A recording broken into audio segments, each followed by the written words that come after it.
Fala e aí, pessoal do Filodoxia, tudo tranquilo? Tudo beleza? Eu sou o Thiago Rivarni, você está no Filodoxia para um Esquenta Guardiões da Galáxia Volume 3, A Despedida. Simbora! Are you ready for one last ride? E aqui você já sabe, eu já vou pedindo logo, antes que James Gunn deixe mais saudades do que já estamos da Marvel de antigamente, deixa seu like maroto, se inscreva no canal caso ainda não tenha se inscrito, e se você estiver assistindo essa prévia ou qualquer outro lugar que não o canal, passa lá pra prestigiar que ajuda muito, beleza? Então agora sim, bora começar! James fucking Gunn, sim senhoras e senhores, esse homem, esse deus que deveria ser mais venerado do que Snyder God, responsável por nada mais nada menos do que a melhor adaptação de desenho para as telas de Scooby-Doo 1 e Scooby-Doo 2 como roteirista. Sim, minhas senhoras e meus senhores. Assim, James Gunn, acho que é um foco aqui pra gente trabalhar, né? Pensando na perspectiva de preparação aí pro Guardiões 3, essa despedida dele aqui da Marvel, e agora ele como chefe da DC, chefe criativo, eu fico muito já ansioso pra ver o que ele vai fazer com esse Superman, que ele vai trabalhar essas ideias que ele já trabalha aqui em Guardiões e vem trabalhando também ao longo do tempo, e a gente vai discutir melhor elas agora. Então assim, James Gunn é o nome, é a ideia, é o conceito, é o sujeito, é o criativo por trás dessa nossa crítica, desse nosso vídeo aqui especial sobre Guardiões 1 e 2. Vamos falar um pouco desses temas aí que estão presentes nessas duas obras peculiares e únicas, essas joias raras aí dessa fase 1, 2, 3 aí da Marvel nos cinemas que a gente tanto sente saudade, não é verdade? Mas antes eu queria pensar aqui como deve estar Kevin Feige, o pessoal da Disney / Marvel com a saída de James Gunn e agora a greve dos roteiristas sendo declarada aí lá no dia 2 desse mês vigente aqui, e James Gunn saindo, um excelente roteirista, diretor. E o pessoal lá da Marvel, o Kevin Feige, deve estar tudo igual ao saltos quânticos de 500 pulos que faz lá o Rocket junto com o Yondo pra chegar até Ego. Deve estar tudo muito doido! Deve estar todo mundo perdidinho lá na Marvel, mas bora lá. Primeira coisa aí que eu gostaria de destacar como ponto aqui de Guardiões 1 e 2. Primeira coisa pra mim, assim, que tá presente nos dois filmes como pano de fundo, que é a questão da crítica aos totalitarismos, né? Você tem ali, sobretudo, já no início do volume 1 de 2017, salvo engano, volume 1, você já tem ali aquela questão do orbe, aquelas referências a Indiana Jones e tudo mais, mas quando ele chega para vender para um intermediário, é aquela clássica ideia do joalheiro judeu que vai cuidar, né, das joias e tal, esse estereótipo, entre aspas, tão recorrente nas obras, né? E também o próprio Ronan, o imperador, o discurso dele inicial é um discurso supremacista, é um discurso fundamentalista. Essa ideia do James Gunn de trabalhar o ridículo e o nefasto de modo leve, mas sempre preciso e agudo, desse perigo dos totalitarismos, desse perigo da raça suprema, que é a raça que vai vir agora em Guardiões 3 com Adam Warlock, né? Essa raça dos soberanos, essa gente dourada, limpa, clean, etc. Enquanto os Guardiões, ele trabalha uma segunda ideia, além dessa questão de nazismo, supremacismo, fascismo, essa crítica ao totalitarismo e tudo mais, tem a segunda camada, que na verdade é a parte principal, que é a questão dos inadequados, a questão dos, como diria lá também em Mandaloriano, os enjeitados, os órfãos, os não ajustados, os desajustados. Guardiões é o grupo provável dos improváveis, de várias dores, várias formas, vários fazeres, várias habilidades. Como um bom RPG,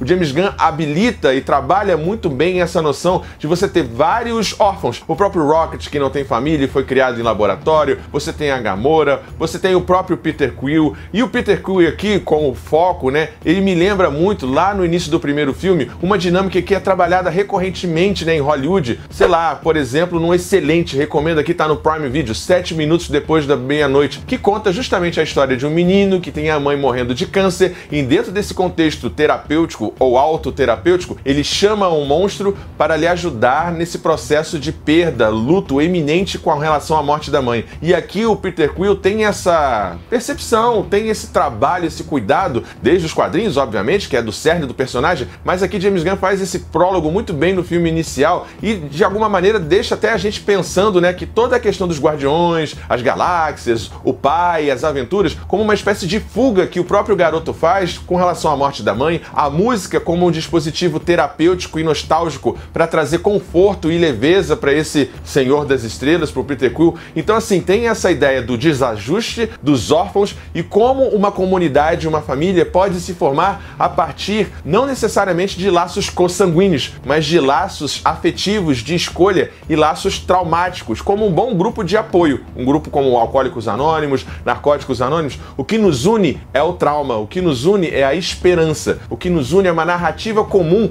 de abandono, dor e sofrimento. Mas o James Gunn trabalha esses temas de uma maneira muito peculiar e excelente. E falando aí mais propriamente do Guardiões 2, né, a questão do pai, o ego, esse Kurt Russell, esse pai idealizado, é muito interessante pensar esse confronto, né? O pai que você teve e o pai que você gostaria de ter. Isso é muito comum, né? A criança, o adolescente fantasiar com relação à adoção, ao abandono. Será que eu sou filho dessa família mesmo e tudo mais? Mas pra mim, uma coisa bem interessante, além de tantas outras aqui em Guardiões 2, que melhorou ao longo do tempo pra mim, quando eu vi pela segunda vez pra fazer esse vídeo, é a seguinte questão. O ego, ele surge como aquele pai que aparece de vez em quando, que dá orgulho pro menino para ele poder exibir esse pai para seus amigos, para a comunidade como um troféu, e aquele pai que chega em casa depois de muito viajar, cheio de presentes, carrinho, rolimã, trenzinho e Game Boy e tudo mais. Mas é um pai ausente, é um pai que enche de mimos, enche de cores, prazeres, texturas, mas é um pai vazio, é um pai oco, é um pai autocentrado, é um pai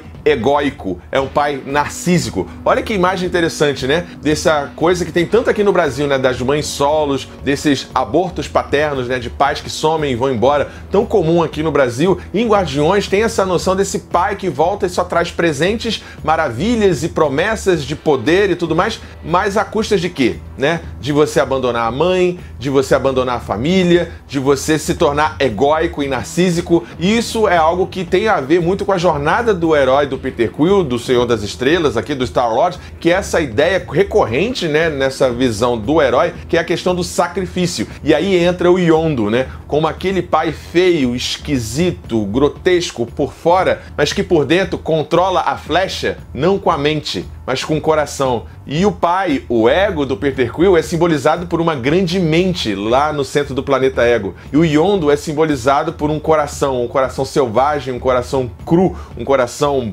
aberto e exposto. Olha que metáfora bonita, assim, de você pensar essa relação parental e essa construção também, inclusive com a Gamora, com a sua irmã ali, nessa dinâmica desse pai, que na verdade é um líder militar e não tanto um pai, e na verdade elas só teriam a si mesmas. E aqui para fechar, nessa lógica aqui, nessa perspectiva, trazer o Rocket, que pra mim vai ser o foco de Guardiões 3. A ideia desse ser, desse guaxinim, desse panda, esse rato, sei lá o que ele fica sendo zoado e que tenta afastar os outros de qualquer contato emocional, mas que deve aqui ter um arco em Guardiões 3 de sacrifício e ou de desligamento e construção de uma nova família. E aí volta ao tema principal aqui de Guardiões. Família é onde o seu coração está. Né? O seu amor é aonde o seu coração decide ficar. Lar é justamente esse contexto de família. E aqui os Guardiões são essa família possível dentro do improvável, onde os corações desses heróis abandonados, enjeitados, traumatizados, esse coração decide ficar e formar uma amálgama de livre escolha. Não tem nada a ver com imposição de sangue ou com uma missão que transcende ou uma escolha que veio do além. Não, é uma escolha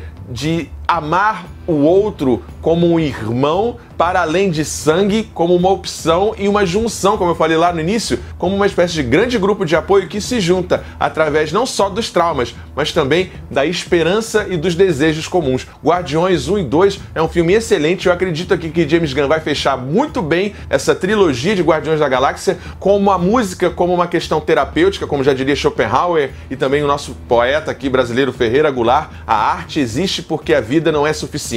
E a música, a dança, as cores, a leveza existe porque justamente a vida não faz sentido, é tudo um grande absurdo, como diria Albert Camus no seu mito de Sísifo. E eu acredito aqui que James Gunn já faz grande falta para Marvel. Agora imagina, só imagina uma Liga da Justiça tão solar, divertida e colorida como foi Guardiões da Galáxia na Marvel pelas mãos de James Gunn. Só imagina.